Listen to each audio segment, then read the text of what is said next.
สวัสดีครับนี่คือรายการ All Cut Story ซีซั่น 2 เรื่องเล่าเขย่าวขวัญเรามาพบกันเป็นประจำทุกสัปดาห์อย่าลืมนะครับถ้าถูกใจฝากกดไลค์กดแชร์กด Subscribe แล้วก็อย่าลืมกดกระดิ่งเพื่อติดตามแต่สิ่งที่สำคัญโปรดใช้วิจารณญาณในการรับฟังแต่ถ้าใจคุณไม่กล้าพอโปรดอย่ารับฟังคนเดียววันนี้ All Cut Story ซีซั่น 2ขอนำเสนอเป็น EP ที่ 92 คนเห็นผี 3 ผู้ชนะคือผู้ที่รับรู้ถึงพรสวรรค์ที่พระเจ้าประทานมาให้และทำงานอย่างหนักเพื่อพัฒนาพรสวรรค์ไปสู่จุดหมายเรื่องเหล่านี้เป็นอีกเรื่องหนึ่งของผู้ที่มีความสามารถพิเศษเช่นเดียวกันกับผมนะครับที่สามารถมองเห็นในสิ่งลี้ลับไม่มีเหตุผลและก็ไม่สามารถจะให้คำตอบกับคนอื่นได้ถ้าบอกไปแล้วจะมีใครเล่าที่เชื่อเรื่องราวนี้เป็นเรื่องราวเกี่ยวกับเด็กน้อยคนหนึ่งซึ่งเป็นเด็กผู้หญิงด้วยเธอชื่อว่าน้องมิ้นที่มีความสามารถพิเศษนี้แต่ว่าผมว่ามันเร็วเกินไปนะเกินไปกว่าที่เด็กหญิงอายุ4 ขวบจะเข้าใจและแยกแยะออกว่าสิ่งที่เธอเห็นนั้นมันคืออะไรและเธอต้องจัดการอย่างไรกับสิ่งที่เธอนั้นได้รับรู้และสัมผัสได้แล้วเรื่องราวเนี้ยมันมาหาผมได้อย่างไรน่ะเหรอก็วันนั้นน่ะผมกำลังนั่งในห้องทำงานอันแสนสงบอย่างสบายใจแอร์เย็นฉ่ำเลยคือว่านั่งชิวๆว่างั้นเถอะที่งานเอกสารทั้งหมดของผมอะที่ผมรับผิดชอบนะครับมันเสร็จเรียบร้อยหมดทุกอย่างแล้วกะว่าจะไปเฮฮากับพวกน้องๆสักหน่อยนานละที่ไม่ได้ไปดิ้งแดงแดนกันเลยกะว่าคืนนี้เต็มโศบกันเลยเพราะว่าวันนี้เป็นวันศุกร์แห่งชาติด้วยงานเนี้ยมียาวถึงเช้าแน่ๆว่าแล้วผมก็เตรียมทีมงานฟรีน่ะมากันเพียบเลยแต่แล้วอยู่ๆก็มีความสวยพุ่งเข้ามาในห้องผมเธอน่ารักมากตัดผมหน้าม้าซะด้วยและผมก็ยาวตรงลงมาเธอมาด้วยชุดนักเรียนเธอเปิดประตูเข้ามาพร้อมด้วยดวงตาที่ใสแป๋วมากๆผมถึงกับสะดุ้งตกใจเลยก่อนที่เธอจะพูดว่าพิมมี่ดูแล้วน่าจะประมาณสัก 3-4 ขวบนะแล้ววันนี้ใครเอาลูกมาที่ทำงานด้วยเนี่ยเพียงแค่5 นาทีเท่านั้นเธอก็มานั่งที่ตากผมบนเก้าอี้เพราะว่าผมเปิดการ์ตูนในคอมให้เธอดูแล้วเจ้าของเด็กก็มาแต่มากันตั้งหลายคนทั้งพิมพ์น้องอายเจ้าแอนก็มานั่นแหละครับมันเป็นจุดเริ่มต้นของเรื่องราวคือเด็กผู้หญิงคนนี้เป็นหลานของพิมพ์เป็นลูกของน้องสาวภรรยาของพี่วิรัตมาเยี่ยมที่บ้านก็เพราะว่าแม่ของน้องมิ้นนี่แหละเริ่มกังวลเกี่ยวกับสิ่งที่เกิดขึ้นกับเธอพิมพ์ก็เลยพามาที่ออฟฟิศผมเพื่อจะให้ผมดูซิว่ามีอะไรผิดปกติหรือเปล่าแล้วปัญหาใหญ่มันก็เกิดขึ้นคือพอพิมพ์บอกให้เธอเล่าเรื่องที่เล่าให้น้าฟังซิผมตั้งใจฟังอยู่เกือบครึ่งชั่วโมงในเรื่องที่น้องมิ้นเล่ามาจับใจความว่าไม่ได้อะไรเลยคือเท่าที่สรุปได้นะครับมันก็คือเริ่มต้นด้วยเอลซ่ากับแอเลียนไปทำอะไรก็ไม่รู้เจอลาฟันเทลสโนไวท์ก็มีซินเดอเรลล่าเข้ามาแล้วก็ขี่เจ้าม้าโพนี่ไปด้วยกันจบอันนี้แหละครับที่มันไม่ได้การแล้วเพราะตอนที่ผม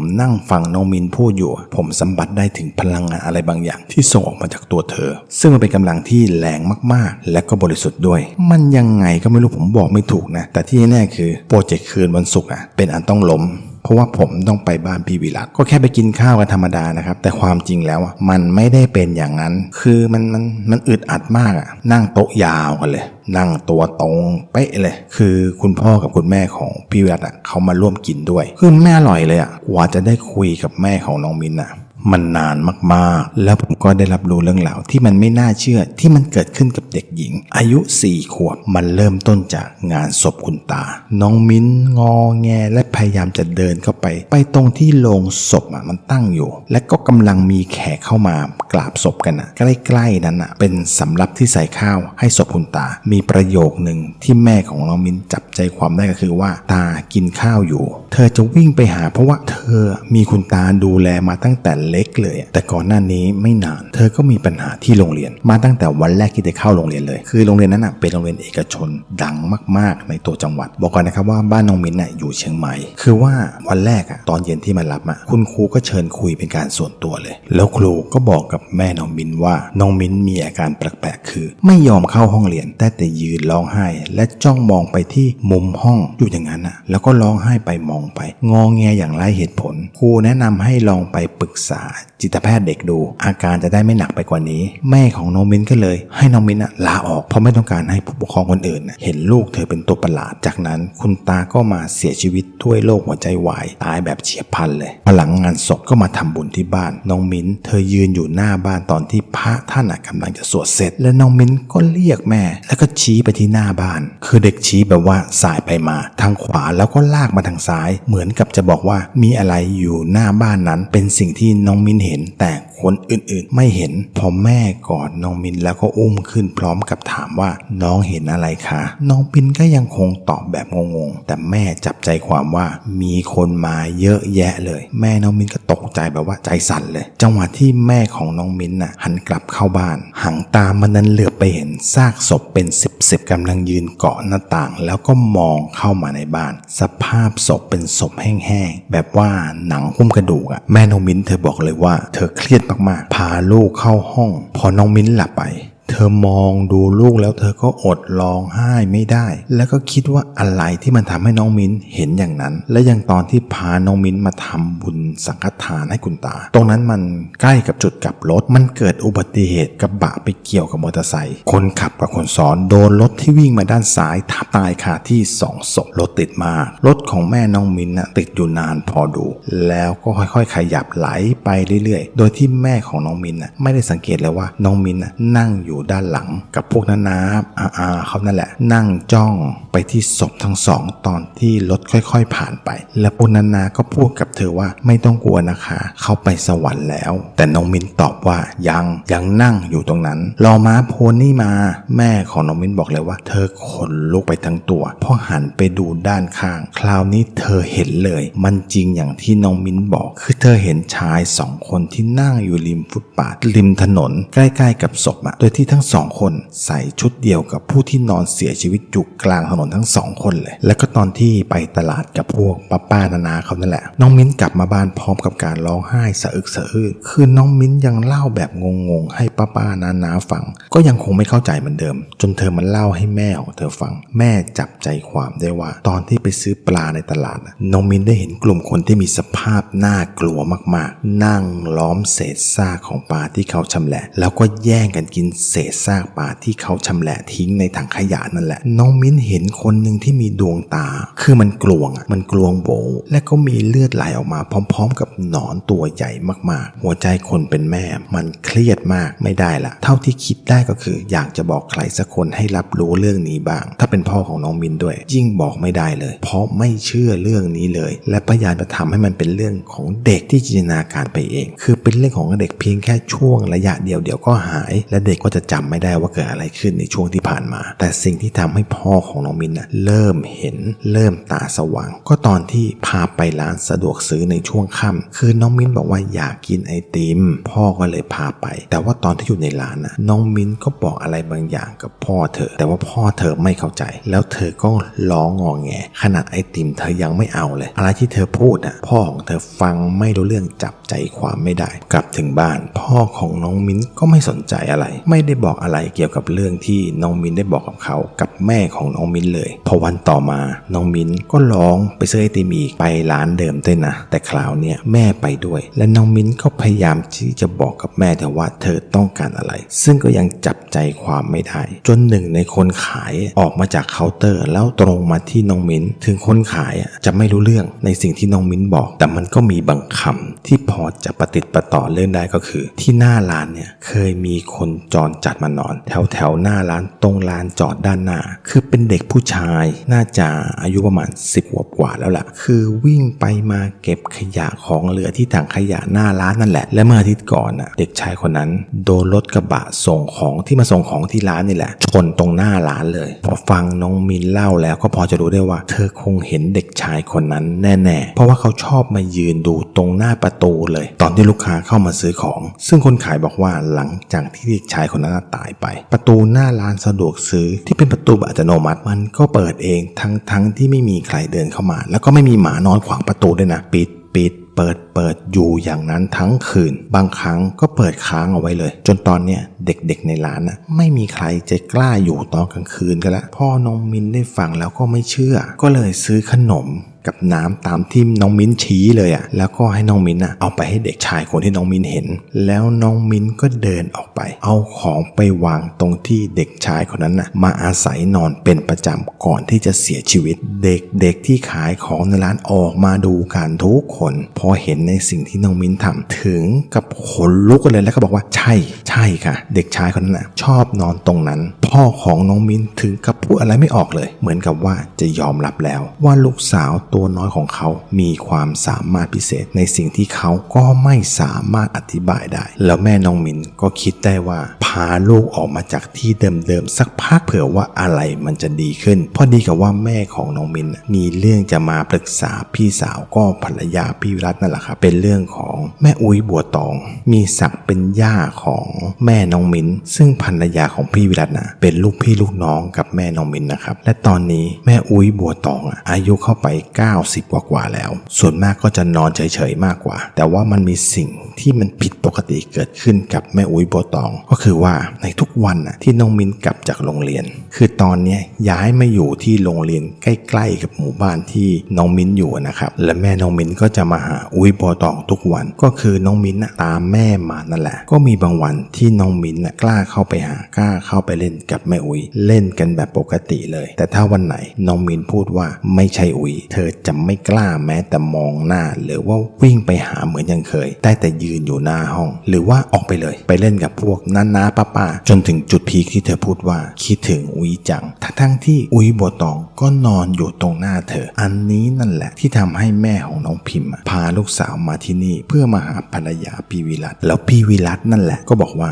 ถ้าเป็นเรื่องลึกลับแบบนี้ต้องลองมาคุยกับผมดูซิว่ามันเกิดอะไรขึ้นกับน้องมิ้นกับแม่อุ้ยบัวตองกันแน่แล้วงานก็เข้าผมเต็มเลยมันหนักใจตรงที่ว่าแม่ของน้องมิ้นอยากจะให้ผมไปเชียงใหม่ด้วยและในระหว่างที่ผมกำลังฟังแม่น้องมิ้นเล่าอยู่นั้นน้องมิ้นก็วิ่งมาหาผมแล้วก็จับที่แขนของผมนั่นมันก็ทำให้ผมหลุดเข้าไปในภวังค์การเห็นภาพซึ่งเป็นภาพของหญิงชราที่นอนอยู่บนเตียงผู้ป่วยในห้องนอนเพราะว่าเห็นมันเป็นเหมือนกับห้องนอนมากกว่าจะเป็นโรงพยาบาลนะแต่ว่าคนที่นอนอยู่บนเตียงผมว่าไม่น่าจะใช่อุ้ยบัวตองเพราะว่าสภาพหญิงชราคนนั้นเท่าที่ดูอายุน่าจะเป็นอุ้ยของอุ้ยมากกว่านะผมว่าคือสภาพเป็นหญิงแก่ที่ดูชรามากๆคือมันเหี่ยวไปทั้งล่างผิวหนังที่แห้งแตกลอกออกมาอย่างชัดเจนเลยมันแตกไปทั้งล่างเลยหญิงชราคนนั้นนอนอยู่เฉยๆนิ่งๆในชุดที่เป็นเสื้อแขนกระบอกสีดำสีเดียวกับผ้าถุง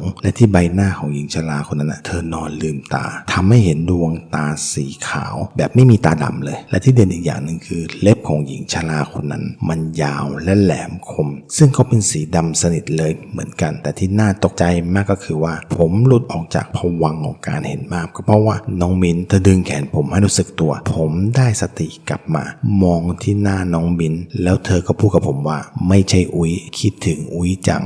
น้องมิ้นเห็นกระทั่งภาพที่ผมสัมผัสได้ด้วยเหรอแล้วก็มาคิดได้ว่ามันก็เป็นเรื่องธรรมดาที่ร่างที่มันลาสังขารไปแล้วจะมีวิญญาณสัมภเวสีผีเร่ร่อนเข้ามาสิงอยู่แทนแล้วก็รอแค่สังขารร่างนั้นถึงเวลาหมดสภาพเน่าเปื่อยไปแต่ถ้าวิญญาณยังไม่ไปก็จะกลายเป็นว่าร่างนี้เน่าเปื่อยโดยที่ยังมีชีวิตอยู่แต่ดูจากสภาพของวิญญาณตนนั้นแล้วผมว่าสัมภเวสีผีเร่ร่อนไม่น่าจะใช่ถ้าจะให้ดีนะผมว่าต้องถึงมืออาจารย์แล้วล่ะผมขอตัวออกมาโทรศัพท์หาอาจารย์สักครู่หนึ่งจากนั้นก็เล่าทุกอย่างให้อาจารย์ได้ฟังผมสรุปได้คำตอบว่าอาจารย์บอกผมว่ามันเป็นกรรมของเขาเราไม่ควรเข้าไปยุ่งทั้งหมดเนี่ยมีกรรมผูกพันต่อกันและรอคอยการมาเจอกันหลายภพหลายชาติแล้วควรจะปล่อยให้เป็นไปตามกรรมการเข้าไปแทรกแซงกรรมของใครผมก็รู้นะว่ามันจะเกิดอะไรขึ้นงั้นงานเนี้ยอาจารย์ขอผ่านนะผมก็เลยถามต่อว่าแล้วน้องพิมพ์ล่ะอาจารย์ตอบว่านั่นเป็นสิ่งติดตัวตามมาตั้งแต่ชาติที่แล้วที่ฝึกจิตวิปัสสนากรรมฐานคือเป็นทางเดียวเท่านั้นที่สามารถจะพัฒนาบุคคลให้เกิดปัญญาจนสามารถหลุดพ้นจากวงจรการเกิดแก่เจ็บตายหรือที่เราเรียกกันว่าวัฏฏสงสารได้อย่างถาวรก็คือนิพพานดังนั้นการกลับมาเกิดครั้งในชาติภพนี้ก็ทำให้น้องมิ้นเขาได้เห็นการเกิดแก่เจ็บตายและเห็นในภพ แห่งธรรมเพื่อเข้าใจในธรรมะด้วยตัวเองอันนี้ไม่ต้องเป็นห่วงเพราะเมื่อเขาโตขึ้นเขาจะเข้าใจในธรรมะด้วยตัวเองสรุปว่างานเนี้ยอาจารย์จะไม่ยุ่งแต่ผมก็คิดได้ว่างานเนี้ยมันเกินกำลังผมจริงๆแล้วพิมพ์ก็เดินเข้ามาหาผมแล้วบอกว่าเรื่องงานไม่ต้องเป็นห่วงพี่วิรัตเขาจะไปเชียงใหม่เพื่อไปคุยเรื่องงานพอดีเรื่องเนี้ยผมไม่ห่วงอยู่แล้วพิมพ์ยังคงเห็นหน้าผมเครียดอยู่เธอก็เลยบอกผมต่อเลยว่าถ้าไปพิมพ์เธอจะให้ผมพักโรงแรม10 ดาวเลยนะผมก็ทำหน้างงๆแล้วก็บอกไปว่าโรงแรมอะไรได้10 ดาวง่ายๆก็คืนแรกพักโรงแรมประเภท5 ดาวพออีกคืนก็พักอีกโรงแรมหนึ่งก็5 ดาวเหมือนกันรวม2 โรงแรมก็เป็น10 ดาวไงอยากรู้จริงๆแล้วว่าที่บอกมาเนี่ยจะให้ขำหรือว่าจะให้โมโหคนยิ่งกำลังเครียดหาช่องทางอยู่ด้วยแต่ว่าผมคิดออกได้วิธีหนึ่งแล้วคือผมต้องไปหาอาจารย์ที่บ้านแล้วก็ใช้ความเป็นศิษย์คนโปรดคนดีคนเดิมอ้อนอาจารย์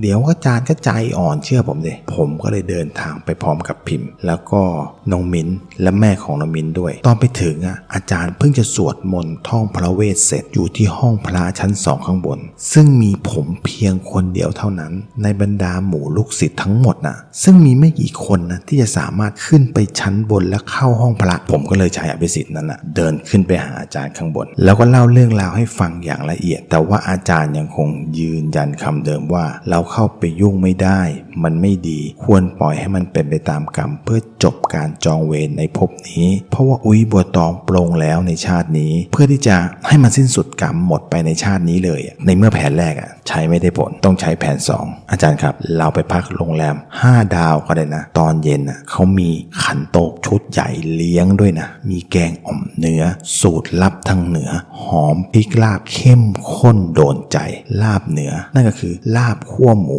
หอมกลิ่นสมุนไพรไส้อั่วยาวเต็มลำเด็ดเต็มคำรสเลิศจนลืมไม่ลงเปรียบเทียบความอร่อยแบบเส้นต่อเส้นกันเลยแกงฮังเลเนื้อหมูสันคอหั่นชิ้นพอดีคำหมู3 ชั้นหั่นชิ้นพอดีคำรสชาติเค็มเปรี้ยวมีรสเผ็ดมันอร่อยอย่างลงตัวข้าวเหนียวนึ่งมาใหม่ๆหอมนุ่มพร้อมด้วยน้ำพริกอ่องกับน้ำพริกหนุ่มรสชาติสุดยอดถ้ากินกับแคบหมูกรอบๆนุ่มลิ้นชิ้นโตๆที่มาพร้อมกับผักสดและก็ผักลวกจิ้มแบบครบสูตรยังมีการแสดงของภาคเหนือคอยสร้างความบันเทิงในระหว่างที่รับประทานอาหารด้วยนะอาจารย์มองผมด้วยสายตาเย็นชาแบบนิ่งๆแล้วก็พูดว่าเอาของกินมาล่อเหรอของพวกเนี้ยให้แม่เขาทำให้กินได้แผน2ของผมก็ยังไม่ได้ผลอีกแล้วเนี่ยแล้วจะเอายังไงต่อไปดีล่ะในขณะที่ผมกำลังออดอ้อนอาจารย์อยู่นะน้องมิ้นอยู่ๆก็พรวดเข้ามาในห้องพระชั้น2ที่อภิสิทธิ์ชนของผม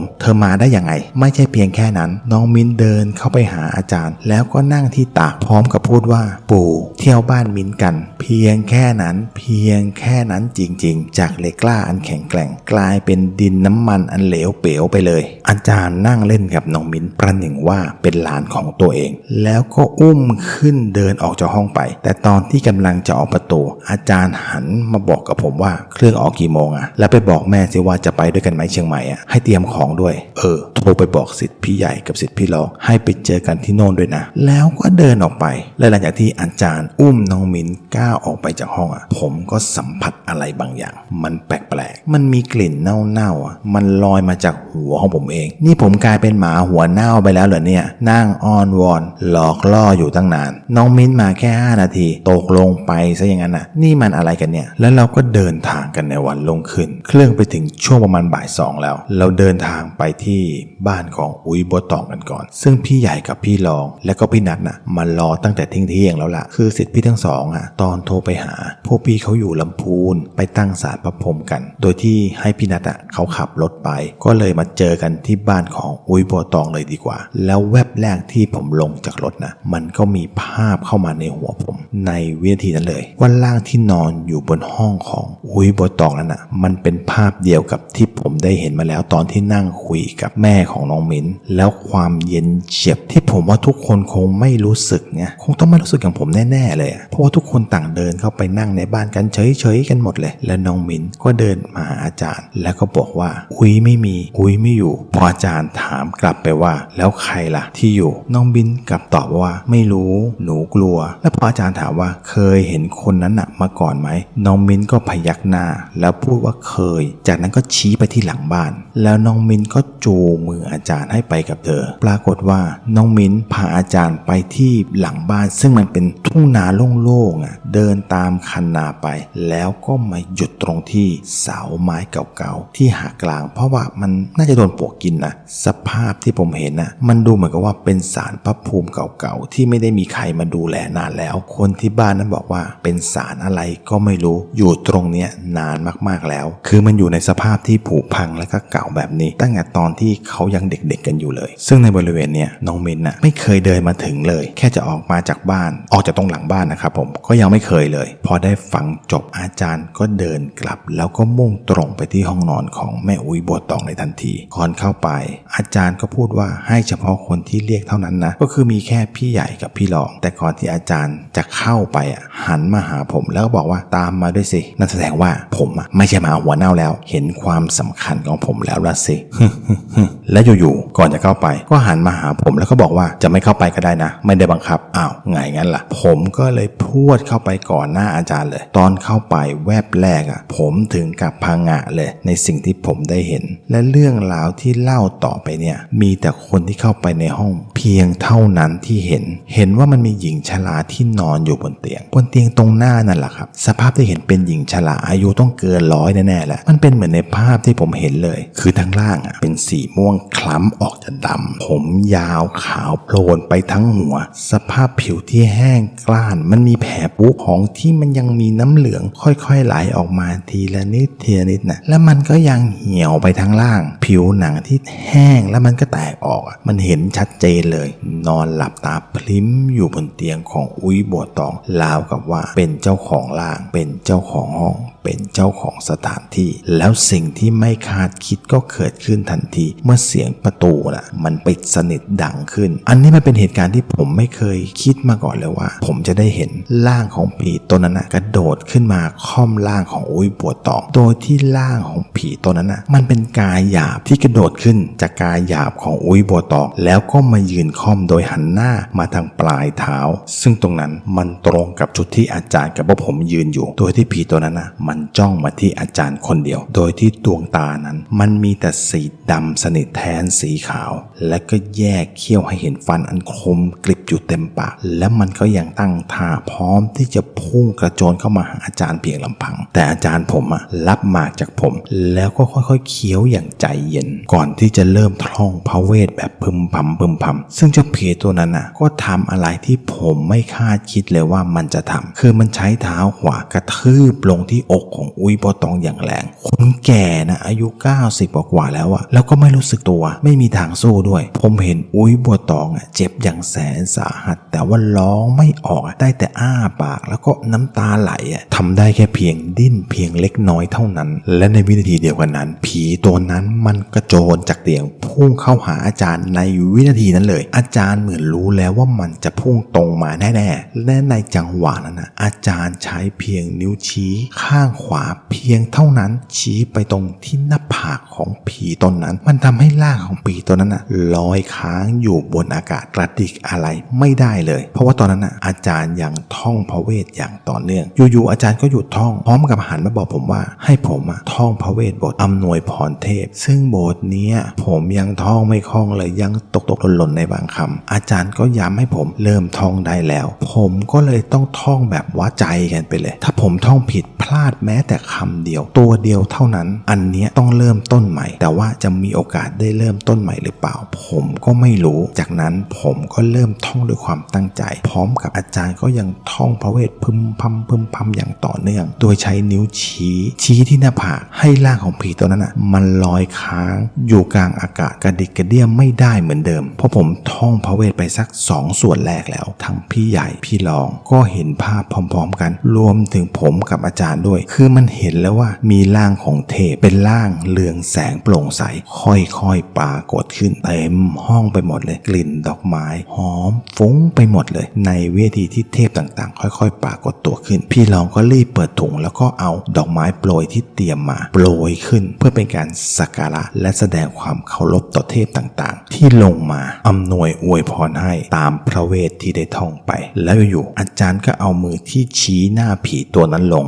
มันทำให้ ร่างของผีตนนั้นมันหลุดจากพระเวทพุ่งตรงมาหาอาจารย์แบบตรงๆซึ่งในเวทีนั้นอาจารย์ก็ง้างมือขวาและก็ตบที่หน้าผีตัวนั้นซึ่งดูเหมือนว่ามันจะไม่แรงนะแต่ว่าผีตนนั้นกระเด็นไปตกที่มุมห้องอย่างแรงแล้วอาจารย์ก็เดินตามไปพร้อมกับพูดขึ้นว่าหมากเจอชิบหายกูจะคายแล้วเอาหมากมาให้กูทีผมมั่นใจเลยว่านั่นไม่ใช่อาจารย์ของผมแล้วปู่มาแล้วและด้วยท่าทางการเดินอันเนี้ยชัดเลยผมเอามือลองหมากรับชานหมากที่คายจากปู่ในร่างของอาจารย์พร้อมกับเสิร์ฟหมากชนิดจัดเต็ม3 คำแบบเน้นๆแน่นๆและก็หวังเล็กๆว่าผมจะไม่กลายเป็นหมาหัวเน่าอีกนะถ้าปู่ไปเจอกับน้องมิน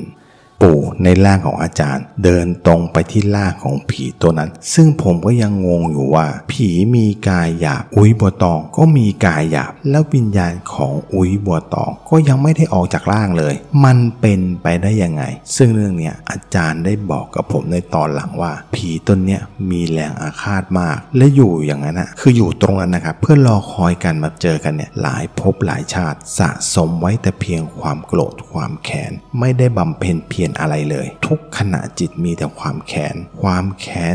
ที่มันแรงกล้ามากๆและมันสามารถทำอะไรได้หลายสิ่งหลายอย่างที่เราคิดไม่ถึงและตอนที่ผีตัวนั้นกองอยู่ที่มุมห้องผมเห็นพี่ใหญ่รีบเอาประคำไปคล้องคออุ้ยบัวตองอย่างไวเลยพร้อมกับพี่รองรีบควานหากองกำยานและก็นำออกมาเพื่อเตรียมพร้อมทำอะไรสักอย่างพออาจารย์เดินเข้าไปใกล้ผีตัวนั้นดูเหมือนกับว่ามันบาดเจ็บหนักมากๆนะค่อยๆลากสังขารกายหยาบกระเถิบออกหนีออกจากอาจารย์ให้ไกลแต่ว่ามันไปไม่ได้เพราะมันติดกำแพงห้องแล้วนอนกองอยู่ตรงนั้นและอาจารย์ก็ใช้เท้าขวาเหยียบไปที่กลางอกของผีตัวนั้นซึ่งทำให้มันหมดสภาพนอนอยู่ใต้เท้าอาจารย์เลยและอาจารย์ก็พูดว่าพอเถอะนะความแค้นเก็บไว้ถือไว้ก็มีแต่เผาใจถือไว้ก็หนักเปล่าๆตอนนั้นผมไม่รู้ว่าผีตัวนั้นมันพูดตอบกับอาจารย์ว่าอย่างไรเพราะผมกำลังมองพี่รองเพราะพี่รองกำลังทำอะไรบางอย่างก็คือเอาขวดยาของแม่อุ้ยบัวตองที่มันหมดแล้วมันวางอยู่ตรงชั้นที่หัวเตียงเป็นขวดแก้วสีชานะจากนั้นก็เทผงกำยานพร้อมกับลายพระเวทกำกับใส่ดอกไม้โปรยที่อยู่กับแค่นั่นแหละใส่ลงไปเล็กน้อยและที่ผมหันกลับมาเพราะว่าอาจารย์นั่งยองๆลงไปพร้อมกับเอามือจับที่หน้าผากผมยิ่งมั่นใจเลยว่าอันเนี้ยโปลงจริงๆแล้วแน่ๆว่าถ้าเป็นอาจารย์ก็ต้องท่องพระเวทไปด้วยแต่นี่ไม่ได้ท่องอะไรสักคำแล้วเสียงดังพังเลยมันเหมือนกับลูกโป่งแตกก็ดังลั่นขึ้นมาแล้วพออาจารย์ลุกขึ้นยืนแล้วก็เดินออกมาหงายมือขวาที่ใช้จับเจ้าผีตัวนั้นมันกลายเป็นว่ามันมีลูกแก้วสีดำสนิทอยู่ในมือของอาจารย์แล้วพี่รองก็เข้ามาอาจารย์ก็เลยเทลูกแก้วใส่ในขวดนั้นพี่รองปิดฝาอย่างแน่นและส่งให้พี่ใหญ่ลงพระเวทกำกับผมมันรีบเดินไปดูแม่อุ้ยบัวตองทันทีเลยถ้าเป็นอย่างนี้แล้วเนี่ยโดยปกติเราอาจจะต้องเสียแม่อุ้ยไปอย่างแน่นอนแต่ว่าครั้งนี้ผิดคาดแม่อุ้ยบัวตองนอนลืมตาแป๋วสีหน้าดูดีมากๆทุกการหายใจแล้วมันปกติเหมือนแม่อุ้ยจะยิ้มด้วยนะผมขอบอกเลยว่าแม่อุ้ยบัวตองยังอยู่อีกหลายปีและก็จากโลกนี้ไปด้วยโลกชราอย่างสงบสุขจากนั้นอาจารย์ก็เปิดประตูห้องออกมาคือเห็นสีหน้าทุกคนมันเครียดมากเพราะตกใจในเสียงที่ได้ยินตอนที่อาจารย์กำลังจัดการกับผีตัวนั้นอยู่แต่สิ่งที่ทำให้ทุกคนตกใจมากกว่าก็คือน้องมิ้นจ้องมองที่อาจารย์จ้องมองแบบเขม็งเลยยืนนิ่งๆแล้วก็พูดว่าปู่มาแล้วพร้อมกับนั่งลงไปกับพื้นแล้วก็กราบทุกคนบอกเลยว่าอันเนี้ยไม่เคยสอนนะและก็ไม่เคยเห็นน้องมิ้นทำแบบนี้มาก่อนผมว่านะน้องมิ้นคงเห็นร่างปู่ในร่างของอาจารย์แน่ๆเลยจากนั้นแค่วิเดียวปู่ก็ออกจากร่างอาจารย์เริ่มได้สติผมก็เลยค่อยๆพยุงอาจารย์มานั่งที่โซฟาที่ห้องรับแขกด้านล่างโดยที่น้องมิ้นตามมาแล้วก็นั่งตักอาจารย์แถมยังพูดว่าปู่เก่งสุดจุดเลยความรู้สึกเดิมๆมันกลับมาที่ว่าผมกลายเป็นหมาหัวเน่าอีกแล้วเหรอนี่แต่แล้วอาจารย์เหมือนว่าจะเห็นว่าผมออกไปอยู่นอกบ้านคนเดียวยืนเหงาว้าเหวเหมือนเด็กมีปัญหายังไงก็ไม่รู้แล้วอยู่อาจารย์ก็กวากมือเรียกผมนั่นไงยังไงนะผมก็ยังเป็นที่หนึ่งอยู่เสมอพอผมเดินเข้าไปใกล้ๆผมเห็นแววตาอาจารย์แล้วผมรู้แล้วว่าอาจารย์เป็นห่วงเพราะอาจารย์ถามผมด้วยน้ำเสียงที่แผ่วเบาแล้วก็เต็มไปด้วยความเมตตากับผมว่าเขากินขันโตกกันกี่โมงลูก ออคัสสตอรี่ซีซั่น2 EP ที่92คนเห็นผี3อย่าลืมนะครับถ้าถูกใจฝากกดไลค์กดแชร์กด Subscribe แล้วก็อย่าลืมกดกระดิ่งเพื่อติดตามแต่สิ่งที่สำคัญโปรดใช้วิจารณญาณในการรับฟังแต่ถ้าใจคุณมิกล้าพอโปรดอย่ารับฟังคนเดียว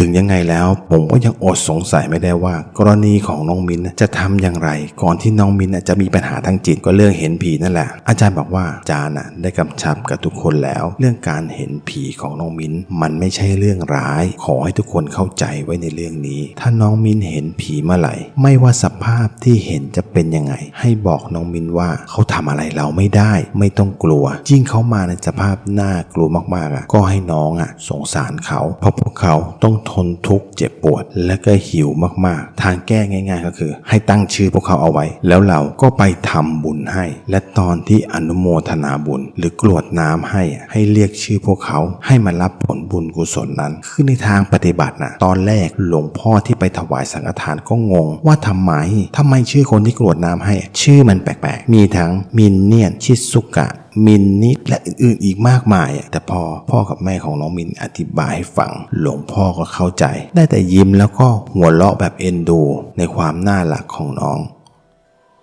ออคัสสตอรี่สำหรับวันนี้สวัสดีครับ